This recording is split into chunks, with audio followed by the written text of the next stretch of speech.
Good afternoon. My name is Margot Singer. I'm a professor in the English department. And it's my pleasure to introduce today's event. First of all, huge thank you to Megan Hancock, standing in the back in the orange shirt, who's the director of the Denison Museum, and Sam Smith, who's in the other room. Thanks to you for hosting this event and this amazing show that just went up. So I hope you have a chance to take a look at the small gallery as well as this gallery when the reading is over, or come back for some of the great events scheduled around the show coming up this semester. That's my stuff. No, sit there. All right, so I put some copies of the semester's Beck reading schedule on shares. It's also online. We're really thankful to the Harriet Ewens Beck Endowment for funding readings and residencies by poets and writers here at Denison for actually nearly 60 years. And we're really fortunate to have it enrich our life on campus. We have a great lineup coming up in the next few months. The next event will be on February 18th in the evening up the hill in Barney Davis in the boardroom, free and open to the public. We'll have the Great Lakes Colleges Association award winners for fiction and nonfiction, poet Jesse Nathan and novelist D.K. Neuro. So we hope to see you there. We'll be doing an event on March 6th with 4 Denison alumni authors, poets Katie Berta and Derek Mong, and novelist, poet Allison Stein, and novelist Scott Hilbert will be here for the Remix event, and they'll be doing more of a conversation with me about life as a writer, and I hope you guys will come out and hear them talk and a bit of their recent work. And in April, we'll have critic Sophie Lewis, poet Tiana Clark, and also the amazing Nnedi Okorafor in Swayze Chapel, sponsored by the Liska Center. So lots of amazing literary events. Today's reading is extra special because it's what we call a home series reading, which happens when we have a new writer colleague join us or somebody publishes a major book. And so today we're really pleased to feature our newest English department colleague, Professor Amy Butcher. We're super proud, I'm super proud of our creative writing faculty here at Denison. We are all legit practicing, publishing writers.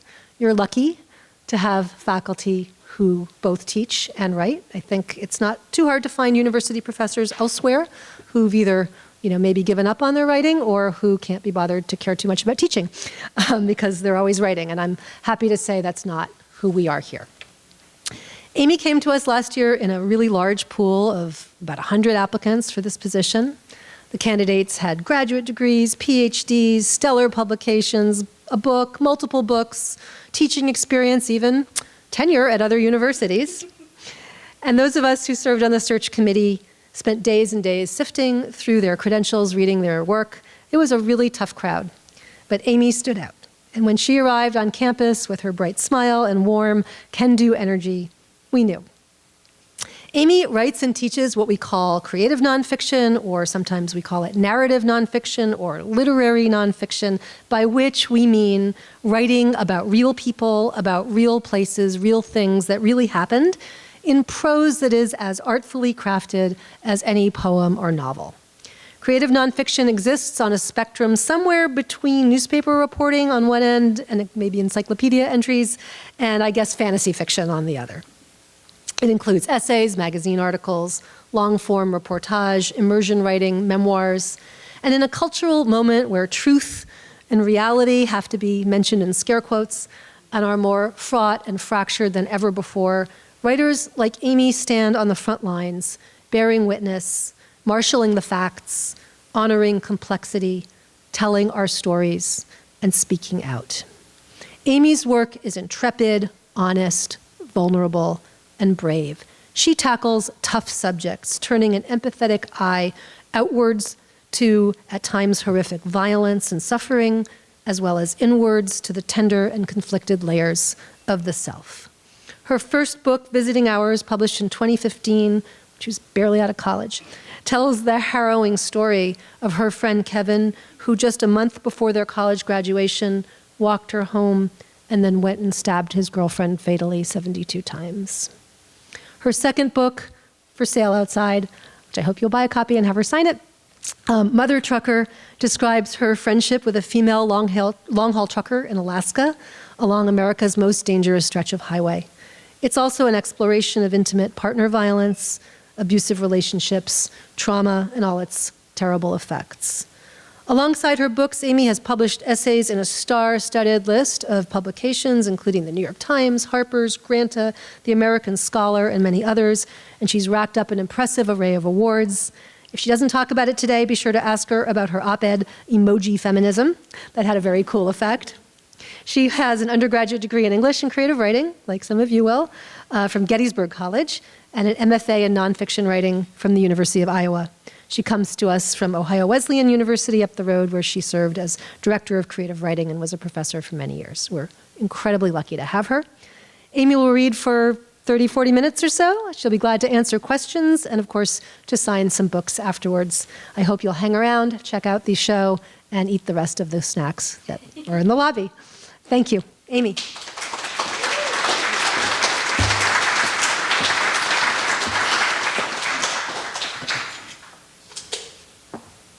Hi. How's everybody doing? Yeah? Woo, woo. What about the rest of you? Woo, woo. I did that hill today. I've been doing it. It's good for your heart, is what I'm told. Down is easy. But up at 8:30 in the morning is what I've been doing. I just want to start, first of all, welcome, and thank you everyone for coming out. Thank you especially to Margot for making this happen. I'm really grateful, obviously, to be doing a reading here with you. It's very special to me. This is my new intellectual academic home. So that's very, very tender for me. And it's also, again, this space is so very incredible. So I want to thank Megan and Samantha. I want to echo that, the entire museum staff for making this possible. Thank you to Jean, our beloved AAA, for all of your organization and friendliness and help. I don't know where you are, but you're here. There you are. Thank you, Jean. Thank you to my colleagues here in the English department and creative writing and journalism programs. And of course, thank you to all of my students and students that I don't yet know, and the faculty and staff that have joined us, and community members as well. It's really special for me because I'm not only here in my new home with my new people, I have some of my old people that came too. So I have some former students who graduated in 2020, and a student that'll graduate in May, and a student that'll graduate in 2027. Yep, you winked at me, so I got it right. So in any case, thank you all for coming. It's really, really special for me. Before I begin, I want to make a few brief notes, which is that I recognize a fair amount of my students in the audience here, students that I've had the privilege of working with in my own classes, or students that I've met at other Beck Series readings. But for those of you for whom this is your first reading, and I know that's some of you, I'm going to let you in on a little secret, which is that normally when a writer shares their work, they allow the audience to do the imaginative work required. It is not customary, in other words, normally for a writer to come and show you photos and videos. But when I thought about what I most wanted to share with students enrolled in my lit journalism and my creative nonfiction class, and my senior writers as well now, but also those who are thinking about taking those classes, I realized that this event was in many ways an opportunity to share and to talk about the many unanticipated discoveries that inevitably arise when you are working on a significant writing project. And I wanted to share a little bit too about process, which is a very nerdy term that writers throw around a lot, but is also at the heart of everything that we are exploring here together. And if I can also just kind of preface things and be very frank, I was thinking about, is it professional to show photos and videos? And then I realized that not every writer has photos and videos of trekking up the deadliest road in Alaska with a stranger they met on the internet. And so that's, I think, part of my justification as well. But the last thing I want to say before I dive in is that I believe really and truly in my teaching and in my own work that writing is a profound act of hope. It is an act of hope for a better world, for a better humanity, but I also believe that it is a profound act of resistance. When I was first working on this book, my life, to be frank, was hard, and it continued to be hard in different ways. It always does. But what I learned is that the hard changes. And in the midst of it all, it is our responsibility, I feel, to take care of and look out for each other and to create work that contributes to the world that we most want to be a part of. So to my young writers especially, I want to say that if you do not yet see something exist in the world, make it. It is your job as an artist to look for the untold stories and to tell them, but it is also a gift and an honor and a truly meaningful way to connect with the larger world and all of the people and the readers that you don't even know yet that you will soon know. So, without further ado, I met a woman from the internet. Or more properly, I stumbled upon this photo of this puppy. Those of you who know me at all know that all it takes is one dog.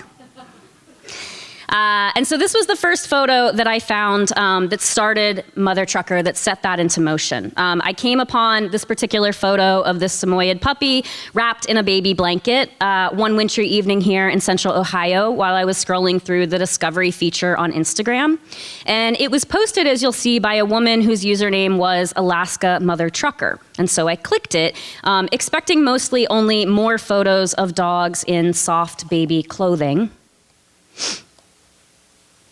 Instead, I came across photos of an Alaskan woman whose life seemed to me endlessly inspiring and brave, and unlike any life that I felt I lived here in the heart of the American Midwest. The account, which was run by a woman I would later come to learn as Joy Ruth Wiebe, was a photo-documented testimony to the challenging but beautiful life that so many Alaskans live. This woman in particular was a long-haul truck driver on the James W. Dalton Highway, otherwise known as the loneliest, most isolated, and deadliest road in America. And not only that, but she was the only female long-haul truck driver on that road, having driven that road 2 to 3 times weekly for over 13 years. Effectively, I later learned, she spent more time on that deadly highway and in that incredibly isolated remote terrain than in her own home just north of Fairbanks. Of course, I wanted instantly to be her, or if not be her, then at least write about her. And so after a little bit of finagling, I was able to track her down and call her workplace. And when finally I asked her if I could fly up to meet and travel with her, I expected a no, but instead she laughed and said, sure. And within 2 weeks, I was on a plane to Fairbanks, Alaska.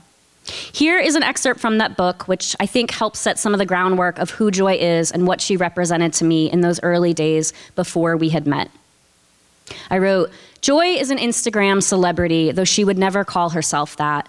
They just like my photos, she told me the first time we spoke.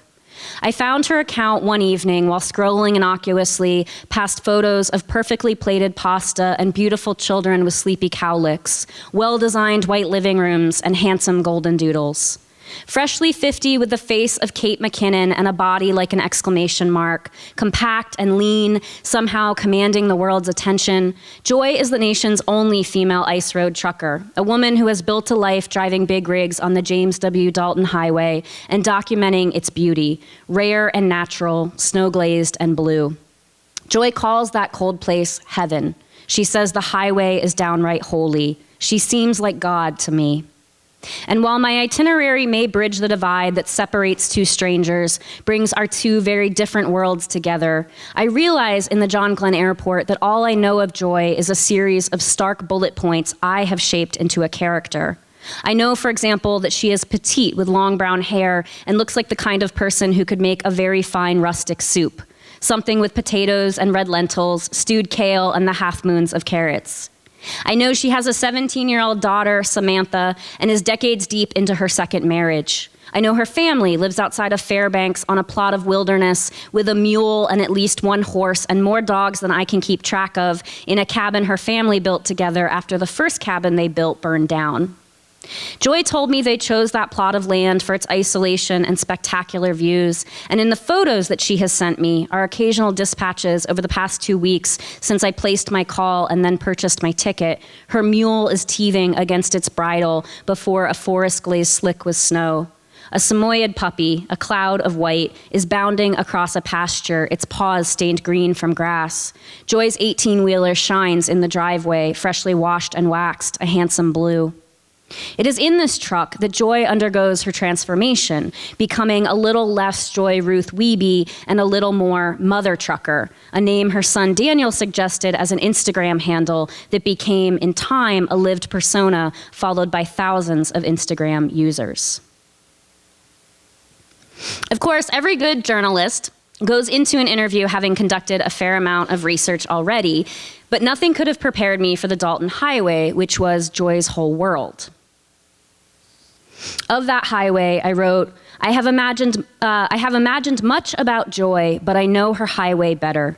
The James W. Dalton Highway is the longest stretch of serviceless road in North America and a geographical landmark that has been documented at length, thank God, in books and on the internet, in television and in film. According to my sources, Wikipedia primarily, but also Alaska's Bureau of Land Management, Alaska.org, the New York Times, and the very sexy dangerousroads.org, it has been called, quote, the most dangerous road in America, and, quote, the most isolated road in America, and what I am most interested in, quote, the loneliest road in America. And yet, for the past 13 years, Joy has made a living driving that highway 2 to 3 times weekly. She has seen men die and helped men live. She has even raised her daughter in some small part in the cab of her 18-wheeler, where they talk about life and faith and family. Joy quizzes her on her spelling. How do you spell broccoli? They pull over at night to sleep beneath the mountains and watch the northern lights dance electric above the sizzling of pan-grilled ribeye and foil-wrapped potatoes wedged in the burning embers of an open fire. Now she has offered to share that life with me. But our drive, she warns, will be rife with risk, blizzards and misfortune, and terrain that punctures tires or forces trucks into wrecks or worse. Worse, Joy explains, because there is no cell network or Wi-Fi on the Dalton Highway, no data coverage, no police call box, no McDonald's at a highway rest stop. Most of the road is without barriers. All of it is without pavement markings. The highway features potholes the size of cars and stretches that can reach zero visibility. There are 16% inclines over steep cliffs and sharp drops with no delineator posts to hold you in when you're doing 65 or more, or when your brakes give out, or when you hit ice. And while most of America may call it the Dalton Highway or the Iced Road, like in the show, the state of Alaska recognizes the route more properly as, quote, a rural principal arterial, because while integral to Alaskan industry, it's the only supply route catering to those who work the largest oil field in North America. The landscape's harsh climate and severe isolation means the State Department of Transportation can't possibly keep up with maintenance the way state roads require. So one travels, in other words, at one's own risk. Despite this, an estimated 3,700 large trucks travel the road each month, driven by hundreds of men and a single Joy Mothertrucker who make their living hauling goods north to Prudhoe Bay. These loads include structural materials and metal piping, wall coverings and twin-size mattresses, and all the creature comforts necessary for an isolated but predictable Americana. Famous Amos cookies, lunchbox-sized bags of Cool Ranch Doritos, fruit by the foots, Gushers, T-bone steaks, instant gravy.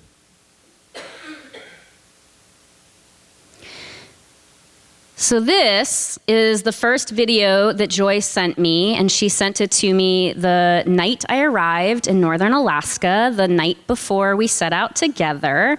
And you can imagine, I think, why she chose to wait. So that's a video of, in northern Alaska, they call blizzards blows, and there are 3 tiers, and that was only the middle tier. So it gets worse, as you can see on the Dalton Highway. But I want to share a little bit here of what that drive looked like. It took us 18 hours on the way up, which is pretty exceptional time, all things considered.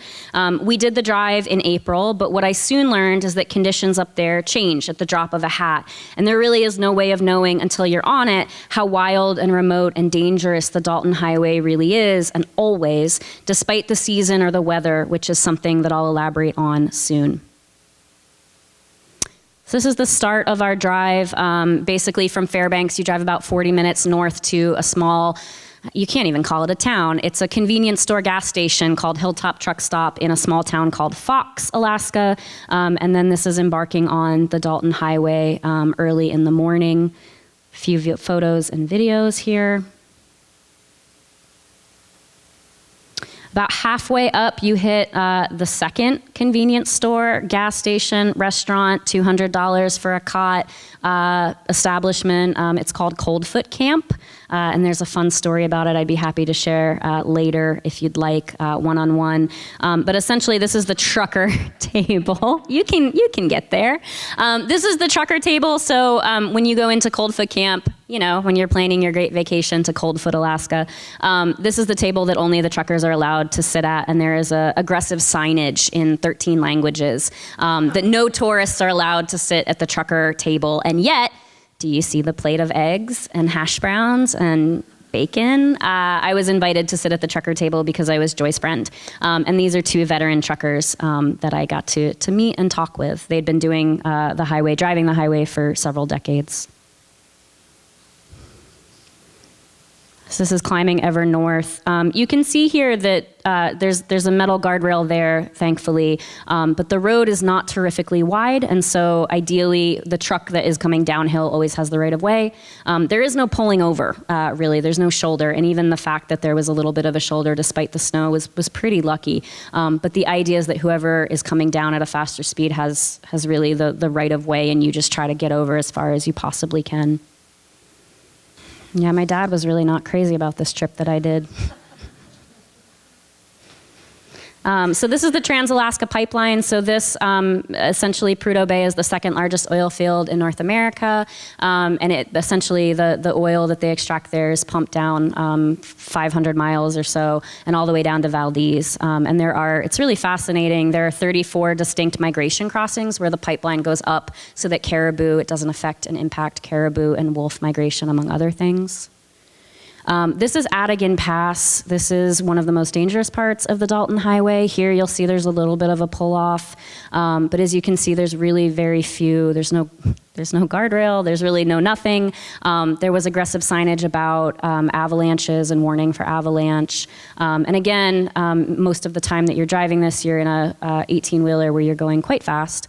And so, again, just the conditions change. When I talk about the deadliest road in America, it's largely because of this. And we got very, very lucky, a blue sky, sunny day, but it is frequently not the case.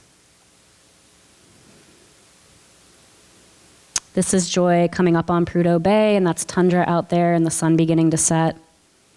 This is a red fox scurrying across the tundra and the Trans-Alaska Pipeline in the distance.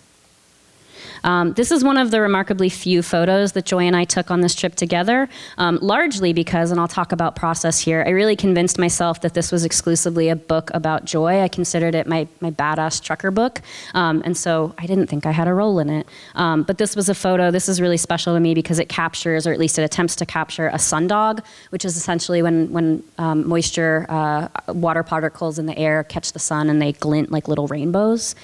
So we set our phone on a timer and quick rushed out, which was really pretty reckless in retrospect, but we were able to capture that photo.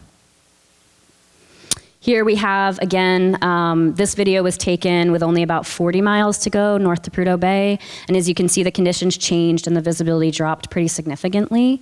This was still, though, the lowest of the blows. So again, thinking about blizzards and their severity. But of course, we made it to Prudhoe Bay, which is the second largest, as I said, and most remote oil field in America. And Dead Horse refers to the industrial complex that's built up around it. So you can't actually get out to Prudhoe Bay because it's an incredible domestic terrorism hazard. You know, you think about all that oil. So the only way to get out to Prudhoe Bay itself is either to have clearance, security clearance as an oil field worker or someone who is operating on a work camp out there, or as I later did, you can take the Arctic Ocean shuttle tour. You need to submit your name 48 hours or 2 weeks. I take it back, 2 weeks in advance, and they run a background check, and you can get out. You stay on a bus the entire time, except you do stop at the Arctic Ocean, and you can get out and swim in it. And of course, I did that at a different time. But Dead Horse is really the industrial complex that's built up around it, largely to support those who work the oil field. This gives you a sense of how far north and how very far from Ohio we were. It's called a hotel, but don't be fooled. It's a work camp. It's $200 a night for a cot, but they serve really incredible steaks there. A few more photos here of Prudhoe Bay. Again, just really not knowing entirely what I was doing up there. I wanted to write about Joy and I wanted to write about her work. But of course, we had to end up somewhere, and it was a really fascinating place to be. So some photos. Joy was incredibly healthy, and so she made herself a little road trip arugula, watermelon, avocado salad. My job was to cut the avocado. You've got some musk oxen. These are trucker IOUs, so they look like meal tickets, but essentially truckers who help other truckers on the highway because there are no, again, police, there's no tow truck, anything like that. If you get in trouble or stranded on the road, if you get a flat, if you need help putting the chains on your tires, truckers help each other, and they pay it forward via meal tickets for a hot meal or a plate of pie. This is kind of coming back down. It was my job to watch for big trucks. So as you can see, we're going quite fast, and my job is to look out and anytime I see a truck, yell, "Truck!" and hope that we have enough time to do something about that.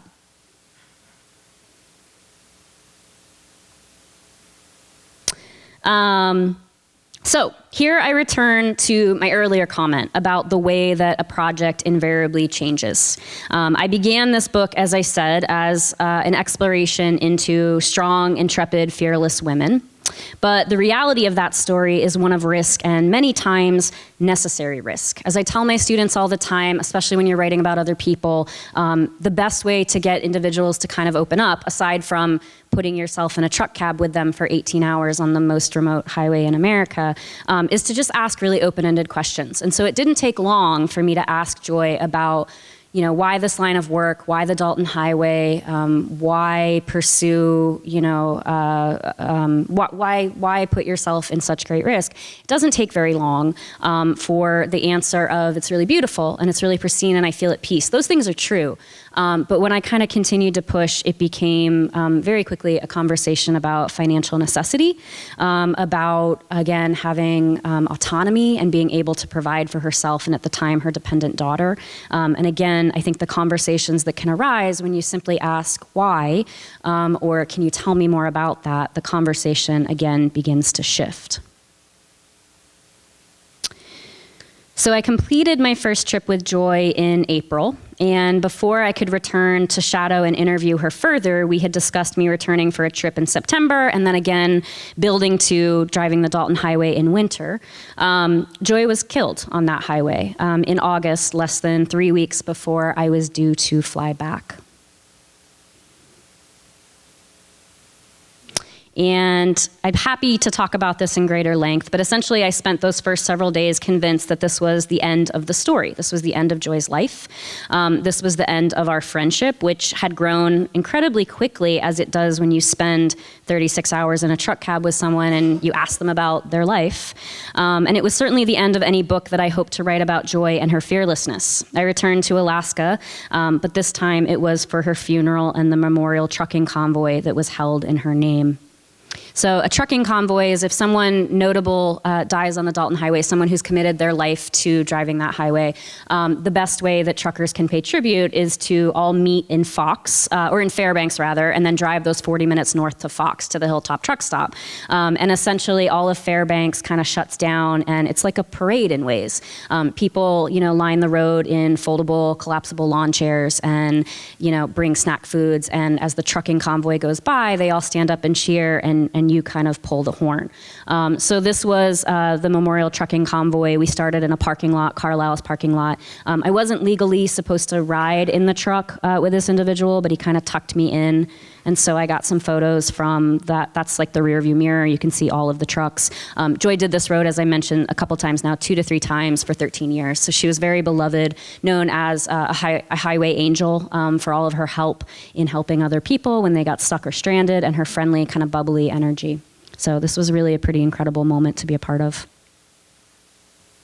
Here is drone footage again, just a drone shot of all of the trucks parked for the picnic that we held afterwards.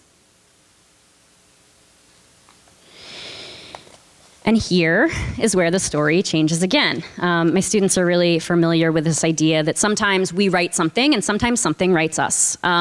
Because what I haven't shared is that while I was researching and talking to and shadowing Joy, while all of this was happening, I was also 3 years into an abusive partnership here in Ohio, and that was escalating, as these things so often do. And I didn't know how to extract myself or untangle my half of the world that we were building together. And so what else could I do but leave my own home to fly across the country and spend time with someone that I had identified as uniquely brave? Of course, all of this became apparent in my conversations with Joy, who asked me just as many questions as I was asking her. And again, when I pressed on the danger of her job, the likelihood of injury, the why that she chose to put her body in this place with such consistent frequency, the story became the story of so many victims of domestic violence, which is that you do what you have to do because you have to do it, right? Financial security, bodily autonomy, her still dependent daughter, who in the 2 months between our trip in April and Joy's death in August, turned 18, which they celebrated together in Paris. Joy had spent over 30 years in 2 separate abusive marriages, and for however dangerous the terrain, the Dalton Highway, by her own account, was where she felt most free. A few days after returning home from her funeral, I let myself imagine a world in which I proceeded with this book, with the stories that Joy had told me, because she knew that I was writing a book about strong women, and she didn't want to contribute to a narrative or some mythology that women are either born strong or they aren't. The strong women, she reminded me, are often strong because they have had to be. And also, for the first time, I let myself imagine a world in which I had a place in this story, too. Not only what I was experiencing, but more importantly, what Joy and her urging had made possible for my life and for my future. Here is the very first passage that I ever wrote for this book, where I allowed myself to show up on the page, something that felt unspeakable when I first started thinking about this book. I wrote, "That fall, Dave built me bookshelves and cleaved log coffee tables and tree-limbed disc coasters with rings and years you could count, time made tangible like his gifts. But the first time he screamed at me, I cowered in our tent between the red rocks of Mesa Verde and the Colorado desert that stretched beyond. It was our first vacation together, our first time out of Ohio since he had moved there, and the first time that I worried about his anger. I found myself initially mesmerized, as if another person had entered his body. I couldn't believe this was Dave. But my fascination gave way, and quickly, to reality. I was a woman in a desert sharing a small space with a man enraged. That night, I lay awake, perfectly still, trying to determine if he was finally sleeping, trying hard not to make any noise. Never in my life have I made myself so small, a bird burrowed in the bushes. The campfire still smoldered just outside the tiny mesh flap, but we had both become someone else. When finally the tent swelled with the morning heat, it was as if the night had taken the terror with it, folded it inside the sky with the rest of the evening's darkness. He turned to me, apologized. "I don't know what," he said, "I was thinking. It's a fluke," I told myself. I wish I could go to that girl in the desert. I wish I could tell her it was not a fluke. I spent about 3 months quietly considering what I wanted to do with the book and the material and the stories I had that I had because Joy shared them. And ultimately, they led to this book, one where I write about Joy, I write about her life, I write about her work, I write about all of the joy that she brought others, and one where I also begin to put my own story and the larger context of domestic violence alongside that story. It's not the story that I ever expected that I would write, much less live, but it's also in tribute to an individual that I feel eternally grateful for, and I suspect that I always will. The book has resonated in ways that I can't properly articulate, but it has been profound and exhilarating and terrifying and nauseating all at once, a sort of emotional and experiential Dalton Highway. But it felt for the longest time like Joy was orchestrating a very neat final ride. Here, the book on display in Times Square in New York City during the New Year's Eve ball drop, which I think solidified my place as the favorite child among my brothers for, I don't know, I think it bought me a couple months at least. And the book was briefly in development for a major motion picture starring Julianne Moore and later Beanie Feldstein with Joey Soloway directing, but it became a COVID casualty, unfortunately. But you can see very briefly at the height of COVID, Skyping in my tiny office here in Central Ohio with a team of writers out in LA. And all that I've said, I think, continues to ring true. That in a lot of ways, the best stories find you, and they change. You have an idea of what something is, and I think if you're a good writer, if you follow what brings you energy and what brings you, what feels like it holds a spark for you, something that's interesting to you, the story might change, but it also changes you. And I think that the very best part of being a writer is that sense of learning to tune your ear and listening to the larger world all around you. So that's it. Thank you all.